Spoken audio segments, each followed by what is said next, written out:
Wanted to break down what happened with SPY stock today. SPY ETF, of course, is the ETF for the SPX S&P 500. We saw some softness, and I think we've probably peaked out a little bit where we are right now. You're looking at an economy that's going to start contracting. We're seeing numbers from some companies reporting saying that they're not seeing the revenue growth that they're looking for. Well, let's take a look at the consumer. The consumer is strapped. Because of that, those companies are going to see reduced revenue and reduced profits. These companies are already overvalued relative to other alternative investments, such as the 2-year note, which is trading almost at near 5%. When you kind of look at those as alternatives, although we've seen SPY stock moving up as high as it is, this is kind of a one-off. This morning I stepped in, I bought 2 layers of puts. I bought a 0 DTE stock option, was able to pull out a quick 25 points on it. But I also bought a 1-week option. I put a video out, I think it was on Monday when I talked about this, and someone asked me, okay, so you're looking to sell into the latest rally. We had the rally that happened on the CPI, maybe that was yesterday. In the comment, the individual asked, what's your time frame? Let me break everything down. Let's jump in. I'll show you some charts and show you what I'm looking at and why I think SPY stock goes much lower, much faster. If you are just joining me for the first time, thanks so much. This channel is a breakout channel from my original channel. It's growing quite rapidly. What I do is I focus on the broader stock market and what's going on. Make sure to hit that like and follow button. Let's jump in. Here we're seeing the Q3 2023 U.S. consumer debt, 17.3 trillion, record numbers. And as you can see the breakdown: mortgages, home equities, auto loans, credit cards, student loans, and others. You can see the kind of the breakdown there. And you can see how like student loans are expanding a little bit. Of course, auto loans, we're starting to also see, when you kind of break all these numbers out, this is the consumer loans default rate for all commercial banks. I got this off of Fred. The original image was out of Statista. We're starting to move back upward. We're nowhere near what is normal, but neither is our economy. So on the one hand, we have all this debt. On the other hand, we are seeing an uptick in consumer loan defaults. The thing about that is banks need to set aside money. So when you talk about, say, the regional banks, how there was a big move upward in, say, KRE stock, which KRE stock, of course, is the ETF for the regional banks. But we also saw XLF stock, which is the financial sector ETF. They shot up on Tuesday because of all the news of what's likely getting real close to the end of the Federal Reserve's raising interest rates. This was relief for those banks, because they're not going to have to prepare too much for big losses.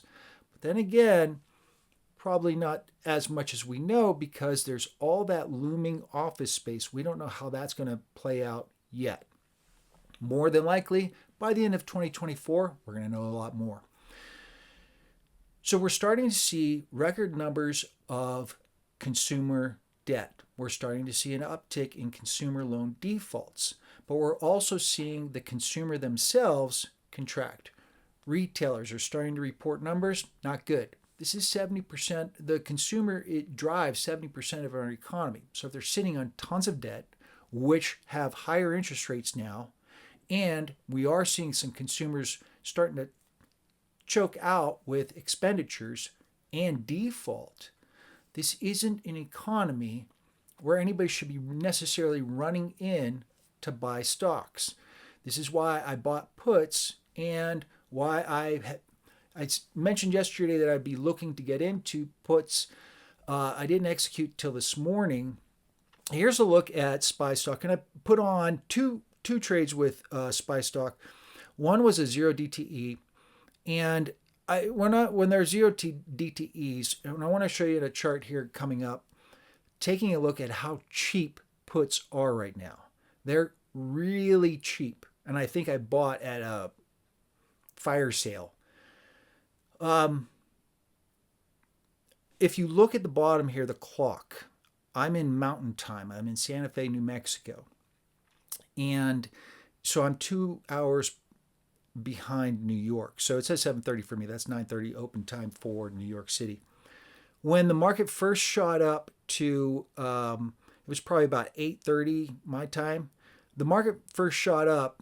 I went ahead and I pulled the trigger because at the same time, simultaneously, the bond market was rallying again, the yields. And I sat there and said, well, how are the stocks going higher if the bonds are heading right back upward? At the same time, I think this move is overdone anyway. So I bought, there were 449 puts on SPY Stock, and it was 0 DTE. But my longer dated, I have a 7-day 446 that I bought, and I paid, the low was 102. I paid 104, I think. They're sitting at 140 right now. You can see the movement downward. There's something going on with S&P 500 in after hours. You can't see it on this chart. But here's a bigger look at SPY Stock. This is too high, too fast, relatively speaking. In an economy that, number one, interest rates will remain higher for longer. Number two, the economy, the consumer is tapping out. We're not going to get more good news that says, listen, stocks are cheap, start buying. Stocks right now are expensive when you look at the price to earnings ratio compared to alternatives such as U.S. Treasury rates, the benchmark. Finally, here's the U.S. government Treasury bond. And as you can see, yesterday we saw a huge sell-off in yield. This is the yield on the 10-year. Yield fell from about 4.7 there, all the way down, well below 4.45, but then turned right back up. While the yield was heading back up today, nearly recovering 50% of its move downward from just yesterday, S&P 500 was going up. And I said, nope. So I bought those puts. The 0 DTE made a quick 25 cents off the options. The 1 week, I'm already up about, I think, 40 cents. I may tap out real fast tomorrow. Because as an option trader, that's one of the things I'm always looking for. So for the commenter who asked, what kind of time frame, it really depends. And I'm kind of right now, because the bond market is such a crucial thing for what's going on with the stock market. Number one, I'm buying puts. I may sell some calls. That's a little more risky for me when it comes to these kinds of things. I usually, when I sell calls like this, I'll sell a credit spread. I'll sell the near number and then buy some security on the higher end. I don't like being completely naked when it comes to things like that. SPY Stock, I believe, will move lower by the end of this week. I have a 7-day, which is Wednesday of next week, and I only paid 104 on it. So I expect I might be able to hit maybe 160, 170 by the end of this week, and I'll probably tap out a quick 60 cents off of the trade. I'll do that every week. But I encompass that bigger picture of what's going on in the economy. S&P 500, too high, too fast. In an economy that's likely to burn out fast. The Federal Reserve may be lowering interest rates next year, but it's not because they're trying to tweak numbers. They choked out the economy. Stocks will go lower. And I'm buying puts probably over the course of the next 2, 3, 4 months. Probably not going to be messing around with too many calls. But I wanted to break down those numbers and kind of put what I'm looking at, the bigger picture, continuously up there. I like to put something on SPY Stock on a regular basis because SPY is such an important thing for the stock market, broadly speaking. Make sure you hit that like and follow button, and I'll keep that content coming out to you. We'll see you in the next video.